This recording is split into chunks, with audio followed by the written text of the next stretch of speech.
그 불교에 대해서 이야기를 해보겠습니다. 우리가 이제 위진시대 때 이제 소위 현학이 발달을 하죠. 현학이 발달을 하고, 그 다음에 이제 남북조 시대 때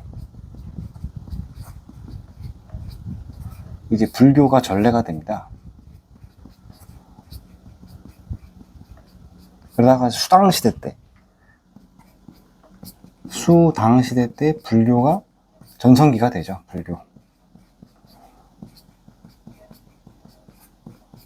그 다음에 이제 송나라 때 아시다시피 이제 그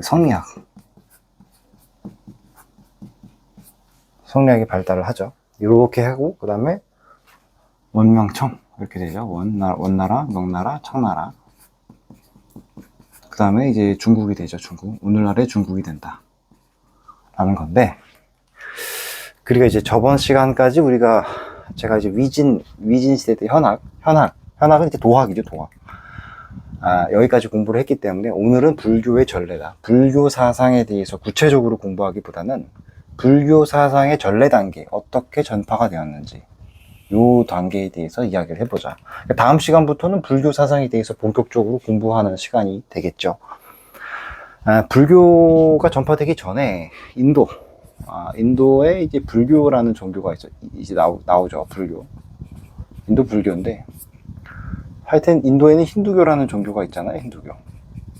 힌두교가 이제 힌두교의 반발로서 불교가 나오게 되고, 이 불교가 남북조에 들어왔을 때에는 크게 세 가지 발전 단계를 따르게 됩니다. 첫 번째, 두 번째, 세 번째 발전 단계를 따르게 돼요. 첫 번째 발전 단계가 많이 들어보셨을 겁니다. 격의불교라고 그러죠. 격의불교 단계를 거칩니다. 격의불교라고 하는 건 뭐냐면 현학이잖아요. 현학의 입장으로, 즉 도가사상의 입장에서 불교를 해석하는 거예요.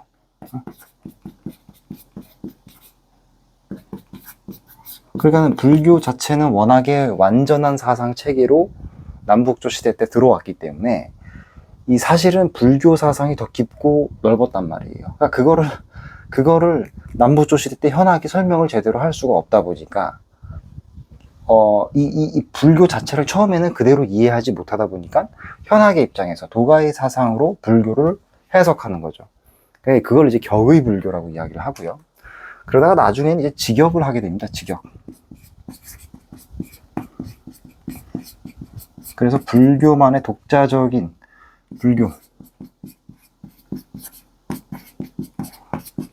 불교의 독자성을 이해하게 되죠. 불교 그 자체로 이해하는 단계를 거치게 됩니다.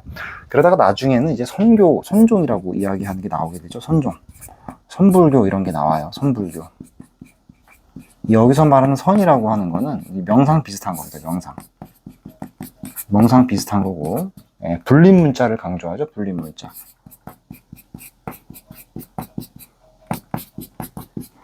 그래서 이 선종이라고 하는 것, 선불교라고 하는 거는 중국의 독자적인 불교입니다.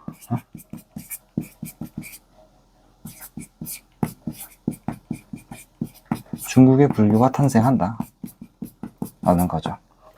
그래서 불교가 처음에 들어왔을 때 불교 사상을 그 자체로 이해하진 못했지만 격의불교 단계를 거쳐서, 직역 단계를 거쳐서 마침내 중국이 자기들 나름대로 자기들만의 독자적인 불교를 만드는 단계까지 발전을 하게 된다라는 거죠. 그래서 오늘은 남북조 시대 때 불교 전래에 대해서 이야기를 해볼 거고, 하여튼 요게 이제 남북조 시대 때 불교가 들어온 그런 방식인데, 격의불교 단계에서 이야기를 해보자면 이게 대표적으로 이런 게 있어요. 하나 예시를 들어보자면, 우리가 도가 철학에서 무와 유를 이야기하잖아요. 이게 무가 있고 무에서 유가 나온다 이렇게 이야기를 하잖아요. 이건 뭐 저번 시간에 계속 반복했던 얘기했던 거죠. 요거를 이제 공과 세계 관계로 이해를 합니다. 이거는 이게 불교에서 이제 공이라는 것이 있고, 공이 있고 이것이 곧 색이다. 그래서 공과 색의 관계죠. 그래가지고 무와 유라고 하는 거를 절대와 상대로 이야기하기보다는 어떤 전체와 부분으로 이해하기도 하는데, 그러니까 공과 세계 관계. 나중에 이제 또 이야기를 해보겠습니다만은 도가 사상과 겹치는 부분이 있죠. 그러니까 도가 사상의 입장으로 불교 사상을 해석을 하기 시작을 한 겁니다. 그래서 공과 세계 관계 이렇게 등치시켜 볼 수가 있겠고, 그 다음에 이제 또 하나 불교에서 중요한 흐름 사상의 어떤 그 논점들, 불교 사상이 남북조 시대 때의 전례가 됐을 때 중요한 어떤 논점들이 몇 가지만 우리가 살펴보면 이 무아의 문제가 있어요. 무아라고 하는 거는 독자적인 아상이 없다는 거거든요. 모든 것들은 전부 다 연기의 법칙으로 이어져 있기 때문에 다 연기, 무아 연기라 그러잖아요. 독자적인 게 아상이 없다는 거예요. 독자적인 아상이 없는데 이 아상이 생기게 되면, 자아가 생기게 되면, 아상이 생기게 되면 그럼 비아가 또 나온다는 거예요. 비아. 그래가지고 이 아와 무아의 문제, 여기서 재행무상, 재범무아 뭐 이런 것들이 있잖아요. 결국 다 이런 개념입니다.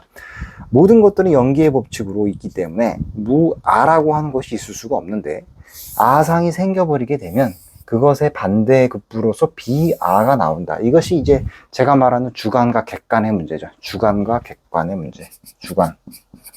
객관의 문제죠. 그러니까 결국에는 불교 철학도 지식의 사분면에 있어서의 그 지식의 사분면을 어떻게 설명하느냐, 이런 부분들이 철학적인 중요한 테마로 불교 또한 이야기를 하고 있다, 이렇게 볼 수가 있겠습니다. 그래서 무아와 자아의 문제, 그 다음에 또 하나가 이제 도노점수의 문제예요.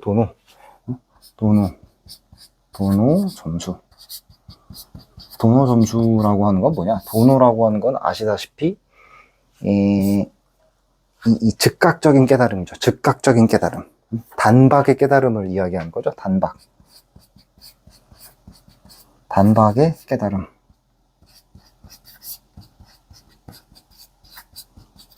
반면에 점수라고 하는 건 뭐예요? 점수라고 하는 거는 배움의 축적이죠. 배움의 축적.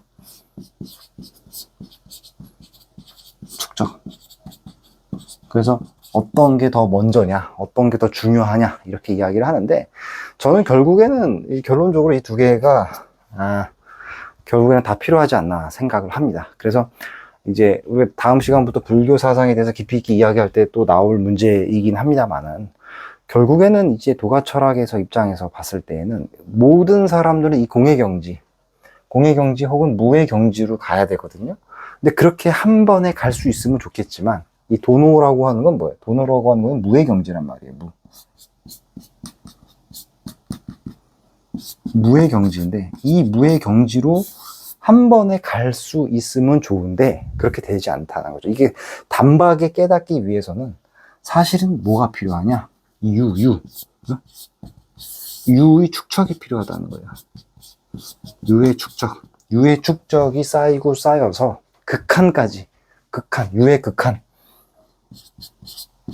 유의 극한이 이루어졌을 때 단박의 무의 경지로 깨닫는 순간이 있다는 거죠.